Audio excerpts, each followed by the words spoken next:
안녕하세요. 교회는 종교가 아닙니다. 꼭 기억하세요.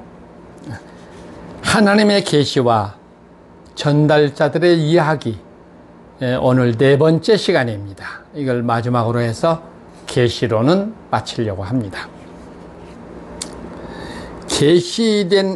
계시와 관계된 이야기 네 번째. 왜 이 말이 이렇게 장황하게 설명되어야 하는가? 그동안 우리는 교회당 교회라는 틀에서 신앙생활을 해왔고 그것이 신앙 지식이 되어서 지금에 이르렀기 때문에 그것이 전통이 되었고 이것이 진리의 자리를 차지하고 있어 21세기 하나님이 계시 조명을 받아들이려 하지를 않고 있는 것이 지금의 현실입니다. 그래서 이 장황한 설명을 드리게 된 것입니다. 지금의 교회가 성서적으로 타당하다면 지금의 교회당 교회를 비판하는 것이 아마 사탄의 앞잡이 노릇하는 짓이라 할 수 있지 않겠습니까? 타당하다면, 정당하다면. 하지만 지금의 교회당 교회는 단 하나도 성서적으로 근거가 없고 이것은 종교 조직이란 점에서 예수 십자가 사건을 부정하는 조직이 되어 있고 단 한 가지도 성경에 근거된 것이 없다고 하는 사실입니다. 여러분들은 전통을 따라서 습관적으로 일요일마다 교회에 나가서 그것이 신앙이라고 생각하고 지금 그렇게 살고 있지만 성경적으로 비추어 볼 때 그것은 하나도 성경에 해당된 것이 아니라고 하는 것입니다. 목사님들이 성경을 읽고 주일날 주일 설교를 하니까 그것이 성경인 것 같지만 이 틀 자체가, 시스템 자체가 성경이 아니라는 것을 말씀드리고 있는 것입니다. 지금의 교회당 교회는 구약의 율법교회로 회귀한 조직이 되어 있는 것입니다. 구약교회로 되돌아가 버렸다니까요. 이걸 여러분이 못 느끼고 그런 지식이 깊이 없기 때문에 그냥 여러분이 받아들이는 것이지 다시 구약으로 되돌아가 버렸어요. 그러면 구약으로 되돌아갔단 말은 예수 십자가 사건을 부정하는 것이 되어버리는 것이잖아요. 예수가 왜 십자가를 지셨어요? 구약 시대는 죄 아래 있었기 때문에 그런 종교 시스템을 가지고 하나님을 간접적으로 만났어요. 중간에 제사장들을 두고. 지금은 요새는 목사가 그 역할을 하는 거 아니에요? 이런 시스템이 되어버려서 구약으로 되돌아가 버린 것이란 말이에요. 주일 성수라는 말 자체도 바로 그런 거지 않습니까? 예? 얼마나 심각한 거예요. 근데 이걸 모르고 우리는 그게 정당한 성경이라고 생각하고 신앙생활을 해온 것입니다. 그런데 엄격하게 따지면 예수 십자가 사건부터 부인하는 사건이 되어버린 거예요. 이것을 이제 21세기에 들어와서 조명해 주신 것에 대해서 오히려 하나님 앞에 감사해야 되고 이런 기회를 통해서 여러분들이 면밀히 검토를 해야지 무조건 거부를 해버리면 안 되지 않겠어요? 그러면 여러분의 신앙이 문제가 있는 거기 때문입니다. 과거에는 왜 이게 말하지 않았느냐? 성경은 여러 곳에서 말했어요. 몰랐을 때는 간과하였거니와 모른 채 했다 그런 겁니다. 하지만 21세기에 들어와서 이제 분명히 이런 것을 밝혔기 때문에 이제는 더 핑계할 수가 없다. 성경은 그렇게 말하고 있는 것입니다. 예. 밑에 와서 여기 보면 지금의 교회당 교회는 구약의 율법 종교를 회개한 조직이 되어 있는 것인데 여기에다가는 저 미트라 종교, 태양신을 섬기는 미트라 종교까지 혼합해서 만들어진 것이 지금 교회당 교회들이에요. 그런데 계시록 13장에 기록된 1절 이하의 용으로부터 부여받은 능력과 보좌와 큰 권세를 그에게 주었더라 이런 말이 있어요. 계시록 13장에. 이게 사탄이 짐승에게 지금 준 말이에요. 그런데 어쩌면 왜 이 말을 여기서 인용하냐면 어쩌면 지금 교회당 교회 시스템이 사탄이 짐승에게 부여한 것 같은 그런 권세, 그런 능력 이런 걸 부여했다, 이런 의미가 되기 때문에 굉장히 심각한 것입니다. 4절에 와서 보면 용이 짐승에게 권세를 주므로 용에게 경배하며 짐승에게 경배하여 이르되 누가 이 짐승과 같으냐, 누가 능히 이와 더불어 싸우려 하더라. 참 기가 막힌 노릇이죠. 예? 권세를 이게 사탄이 짐승에게 주었는데 그 권세가 얼마나 큰지 누가 여기에 도전하느냐 그 말입니다. 제가 이 교회는 지금 교회당 교회는 아니라고 반대를 하는 거예요. 아니니까 이것은 예수께서 말씀하신 나라로 전환을 해야 된다고 하니까 쌍불을 켜고 얼굴색이 굳어지고, 예? 변해서 입에 거품을 물고 막 도전을 해요. 나는 그런 모습을 보면서 오호, 어쩌면 지금까지 이 사탄의 권세 아래서 살아온 그것이 전통이 되어서 우리 신앙을 그렇게 지배해온 것인가 하는 그런 느낌을 받는 거예요. 왜냐하면 이런 문제가 제시된다면 성경이 그런가 하고 검토를 해야 되지 않겠습니까? 무조건 반대하고 거부하고 비판하고 죽이려 들고 그러면 되겠어요? 그렇잖아요? 문제 제기를 했을 때는, 예? 오히려 이것을 검토하고 사실 옳은가 그런가를 판단해야 되지 않겠습니까? 여러분이 지금 판단하는 것은 무엇으로 판단하느냐? 전통으로 판단하는 거예요. 근데 그 전통이 잘못되었다는 거예요. 지금 언제부터 제가 지금 이 동영상 쭉 말이 왔어요. 예? 지금부터 1600년 전 로마 교회가 되면서 이것을 그렇게 만들어 버린 거예요. 그렇게 그때 당시에 사람들이 이렇게 만든 이유에 대해서도 저 지난번인가 이 동영상 강의에서 말씀드렸어요. 항상 똑같은 게 아니에요. 시간의 흐름 속에서 하나님의 계시도 진행되는 것이기 때문에 이것이 민감해야 됩니다. 그래서 이 계시를 놓쳐버리면 안 돼요. 이 놓친 사람들이 누구였어요? 유대인들이었잖아요. 하나님의 백성이요, 아브라함의 자손이요, 할례받은 자들이었는데 예수가 오셨을 때는 그들은 예수의 음성을 못 들어버린 거잖아요. 예? 세례가 임했는데 세례 안 받아버린 것이잖아요. 그래서 결론으로 어떻게 됐어요? 그 사람들은, 예? 사탄의 회당으로 규정이 되었잖아요. 지금도 그 사람들은 예수 안 믿잖아요. 얼마나 무서운 징계예요? 얼마나 무서운 하나님의 저주예요? 여러분이 예수를 믿고 구원받는다고 믿는다면, 여러분이 예수 믿는 것이 우리가 하나님의 백성이라고 믿는다면 유대인들의 그 생애를 우리가 검토해 봐야 되지 않겠습니까? 여러분 깊이 명심하셔야 됩니다. 예. 지금 잃어버린 복음의 본질을 찾으려면 거짓을 버려야 하고 예수께서 성전을 헌락하신 말씀을 따라야 합니다. 근데 로마교에서부터 그거 안 따라버렸잖아요.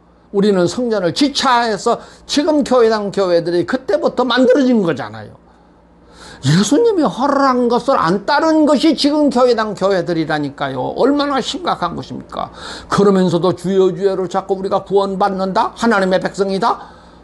이런 기막힐 일이 어디가 있어요. 이건 실제로 여러분들이 검토를 해야 될 일이잖아요. 깊이 명심하십시오. 그래서 이것을 이해를 하려면 먼저 하나님의 계시를 이해해야 되는데, 이것은 여러 번 제가 말씀드렸습니다. 계시라는 말에는요 두 가지가 있어요. 하나는 모계시라는 것이 있고 하나는 자계시라는 것이 있습니다. 모계시라는 것은 뭘 말하느냐면 우리가 지금 성경 보고 있는 66권을 모계시로 보는 거예요. 그 다음에 자계시란 말은 뭐냐면 이미 66권 성경에 기록된 것을 재조명 받을 때 그것을 자계시라 그래요. 이것을 예를 든다면 루터가 중세 때 종교 개혁을 할 때 로마서 17장을 가지고 의인은 믿음으로 말미암아 살리라, 이 조명을 받아 가지고 중세 종교 개혁을 했다고 그랬잖아요. 그것이 자계시라는 거예요. 근데 사실은요 이 의인은 믿음으로 말미암아 살리라 한 말은 제일 처음에 하나님께서 그 계시를 누구한테 했냐면 하박국 선지자에게 한 거예요. 이것을 바울이 조명 받아 가지고 로마서를 썼고, 이것을 또 로마서를 쓴 것을 루터가 조명받아 가지고 중세 종교 개혁을 한 것이다 그 말입니다. 그래서 언제든지 하나님은 성경에 있는 말씀이지만 감추어 두었다가 때가 되면 그것을 조명해 주신다고 말이에요. 밝혀 주신다고 말이죠. 그래서 말씀드리는 것이니까 여러분이 신중하게 생각해야지 무조건 배척하면 되겠습니까? 그렇잖아요. 여러분들이 정말로 겸손하고 여러분들이 정말로 하나님의 백성이라고 한다면 이런 기회에 겸손하게 검토를 해야 되지 않겠습니까? 명심하십시오. 모계시는 이미 66권으로 끝나는 것이지만 자계시라고 하는 것은 계속 진행되는 것입니다. 근데 그 진행되는 것을 이것을 놓쳐버리면 똑같이 여러분의 유대인의 운명이 된다 그 말입니다. 에? 유대인들이 정말로 돌아오지 못한 사람들이 되어버린 것이지 않습니까? 그리고 예수 왔다 가신 후에 2000년이 넘게 디아스포라라고 하는 이런 정말 집시 생활을 하고 산세에 흩어져서 산 사람들이잖아요. 근데 그 사람들이 뭐 한 줄 아세요? 예? 하나님을 의지할 수가 없었잖아요. 하나님이 받아주시지 않으니까 하나님을 의지를 못한 거예요. 그러니까 이 사람들은 뭐를 의지하게 되었어요? 전 세계에 흩어져서 살면서 돈을 의지하게 됐어요. 지금도 세계에서 돈을 가장 많이 가진 사람들이 유대인이라고 그러잖아요. 이스라엘이라고 하는 거 2차 대전 때 저 나라가 독립된 것도 연합군에게 군사 비용을 대가지고 돈으로 저 땅을 지금 이스라엘이라는 나라를 확보한 거잖아요. 돈을 의지하고 현대인들은 돈을 너무 좋아하기 때문에 유대인들을 본받을 사람이 있을는지 모르지만은 그들의 삶은 얼마나 비참해요. 예수 없이 그들이 새 하늘과 새 땅에 들어갈 수가 없는 것이잖아요. 예? 정말로 여러분이 예수 믿어서 구원받기를 원한다고 한다면 여러분 이걸 깊이 생각해야 돼요. 아까 계시록 13장 얘기했죠. 그것은 누가 주관한 거라고요? 사탄이 짐승에게 모든 권세와 주권을 넘겨주었다. 그래서 사탄이 지배한 세계. 근데 그 사탄이 뭐를 지배해요? 돈을 지배하는 사람들입니다. 그래서 짐승의 표를 받은 자는 매매 활동을 할 수 있도록 허용하지만 짐승의 표를 받지 아니한 사람은 매매 활동을 할 수 없다 그랬어요. 매매 활동을 못한다는 뜻이 무슨 뜻이에요? 경제 활동을 못한다는 것이잖아요. 경제 활동을 못하면 돈을 벌 수 있어요? 돈 벌지 못하는 것이죠. 그래서 예수님은 처음서부터 처음 산상수훈에서부터 말했어요. 하나님의 백성 된 자는 두 주인을 섬길 수 없다. 재물과 하나님을 어떻게 같이 섬기느냐? 여러분, 돈을 쫓아서 지옥에 가시겠습니까? 아니면 하나님의 말씀을 따라서 새하늘과 새 땅을 가겠습니까? 그것은 여러분이 판단하세요. 21세기 와서 이것이 분명하게 나타나 버린 것인데, 더군다나 21세기는 전 세계 사람들이 돈을 얼마나 사랑하고 돈을 얼마나 갖고 싶어하고, 왜 그래요? 돈의 권력이 어쩌면 정치 권력보다도 더 큰 것이니까. 그것을 탐하고 그것을 귀하게 여기고 거기에다가 생명을 거는 사람들이 얼마나 많아요. 그것이 뭔 뜻이에요? 사탄이 지배하는 세계, 짐승이 지배하는 세계라는 의미가 아니겠어요? 돈을 버리고라도 하나님의 말씀을 따르십시오. 그러면 여러분 중에서, 믿는 사람 여러분 중에서 몇 사람이나 그럴 사람이 있을까요? 정신 차려야 됩니다. 예수님은 뭐라고 그랬죠? 일용할 양식을 구하라. 그것으로 족하게 생각하라. 그렇게 살 사람이 있어요? 그러나 새하늘과 새 땅에 갈 사람은 그것 선택해야죠. 언제 예수님이 제자들과 더불어 돈 벌자 했어요? 아니잖아요. 개폐 명심해야 됩니다. 이것을 우리는 이제는 21세기에 와서는 분별을 분명히 해야 됩니다. 인침이라는 것은 마지막 표시입니다. 앞으로 또 이런 기회가 있는 것도 아니에요. 마지막 표시란 말은 이게 세례가 지금 헝클어져 버렸잖아요. 세례받은 백성들이, 시작 백성이 종파가 4만 종파가 넘어버렸다 그랬잖아요. 교회는 하나인데 이 수만 종파가 벌어져 버렸다는 건 뭐예요? 세례라고 하는 본뜻, 죄사함을 받았다고 하는 본뜻, 하나님의 몸으로서 하나라고 하는 그 뜻, 그것이 딱 깨져버린 것이 지금 개신교들이란 말이에요. 그런데 마지막으로 하나님의 인침이 남아있으니까 이것은 다 버려버리더라도 그 인침 받으면 새하늘과 새 땅에 가지만 이 인침은 마지막 표시라니까요. 만약에 인침을 받고도 세례받은 사람처럼 이 개판을 쳐버린다면 또다시 기회가 이제는 없는 것이다 그 말입니다. 이 부분을 깊이 생각하십시오. 거룩은 하나님이 내가 거룩하니 너희도 거룩하라 하심이 신구약 성경의 중심 테마예요. 거룩이란 뜻은 뭐예요? 구별이란 뜻인데 로마 교회가 되면서 유일신 여호와 하나님의 이름도 거룩이 훼손되어 버렸고 신들 중에 신이 되어 버리니까 여호와 하나님이 유일신이 안 되어 버린 거란 말이에요. 종교가 되면서 어떻게 종교 마호메토나 석가모니나 무슨 뭐 힌두교나 무당들이나 같은 네임밸류에 들어가 버렸다고요. 여호와 하나님이 우리가 여호와 하나님은 유일신이라고 하지만 이미 종교 시스템을 받아들일 때는 종교 중에 하나, 종교 신들 중에 한 분 이렇게 되어버린 것이라니까요. 그래서 거룩이 상실이 되어버렸어요. 하나님의 백성은 또 어떻게 됐어요? 아까 말했잖아요. 4만 종파가 넘어버렸는데 거룩이 보존되고 있어요 지금? 안 되잖아요. 하나라고 그랬는데 하나가 지켜지지 않았는데 이게 다 깨져버렸는데 너덜너덜 걸레들이 되어버렸는데 이게 어떻게 거룩이 지켜져요? 없어져 버렸어요 거룩이. 그러면 무가치한 거잖아요. 아무 가치가 없기 때문에 지금 교회 개혁을 말하는 것이고 이거 마지막으로 하나 제시된 것이 성경에 제시된 대로 하나님의 나라 시스템으로 바꾸자고 하는 거예요. 이것을 거부하고 있어요. 이런 세상에 답답. 거룩이 상실이 된 것도 모르고 여러분 명심해야 됩니다. 자, 이것을 이해하기 위해서 하나님의 계시 조명을 말하고 있는 것이고 지금의 자리에서 종교가 되어버린 자리에서 주의 주를 찾는다고 잃어버린 거룩이 회복될 수 있는 것은 아니에요. 여러분 명심 깊이 해야 됩니다. 21세기에 오염된 교회당 교회란 틀을 버리고 세상이 새롭게 되는 날, 마태복음 19장에서 말했잖아요. 마태복음 19장 28 세상이 새롭게 되는 날 인자가 영광의 보호자에 앉으리니 세상이 새롭게 되는 날을 위해서 지금 이 계시 조명을 하신 것이고 이 운동을 벌이고 있는 것입니다. 세상에 새롭게 되는 날을 위해서 지금 이 교회 개혁을 말하는 것이고 이 개혁의 대안으로 하나님의 나라를 말하는 거예요. 그거 성경에 기록된 것도 부정해요? 새롭게 되는 날이 싫어요? 새롭게 되는 날이 되어야 주님이 보좌에 임하신다니까요.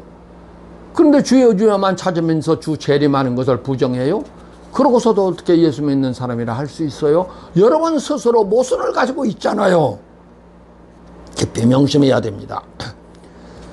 그 다음 두 번째는 하나님의 계시와 계시 전달자입니다. 이번에는 하나님의 계시와 계시 전달자에 대한 언급인데 사람들은 계시에 전달을 하게 되면 그 계시의 말씀에 귀를 기울여야 되는데 그것을 안 해요. 뭐래요? 전달자를 보는 거예요.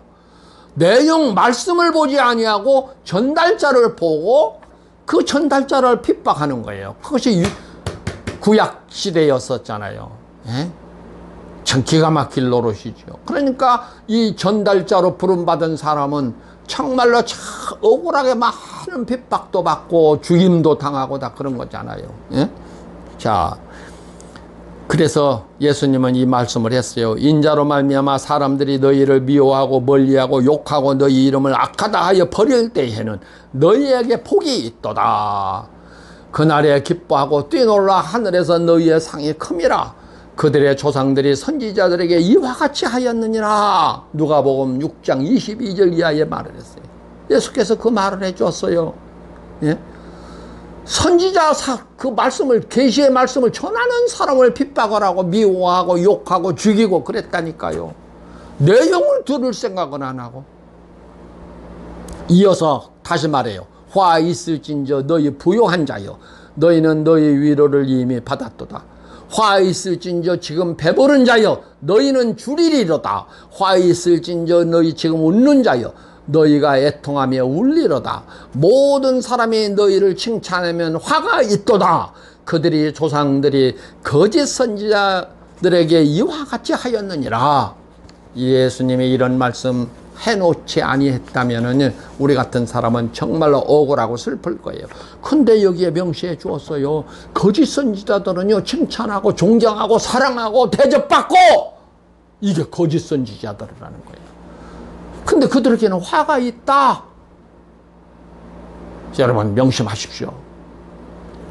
지금 크리스찬이라 하신 분들은 주목하십시오. 옛날이나 지금이나 진리 앞에서는 항상 같은 모습이 됩니다.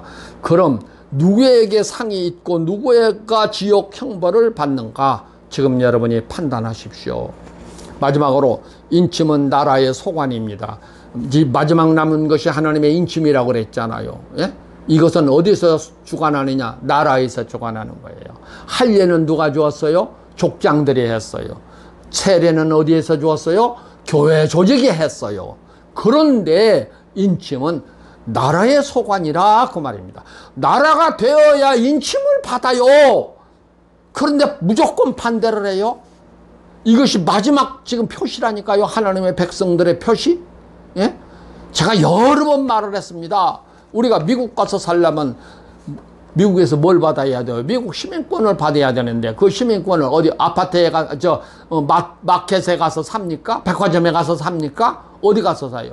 미국 정부에서 발행하는 것을 받아야 미국 시민권을 갖고 미국에서 살 수 있는 거잖아요. 그와 똑같은 거라니까요. 나라의 백성된 자에게 주는 것이 바로 하나님의 인침입니다. 이 인침을 받아야 이것은 뭐냐?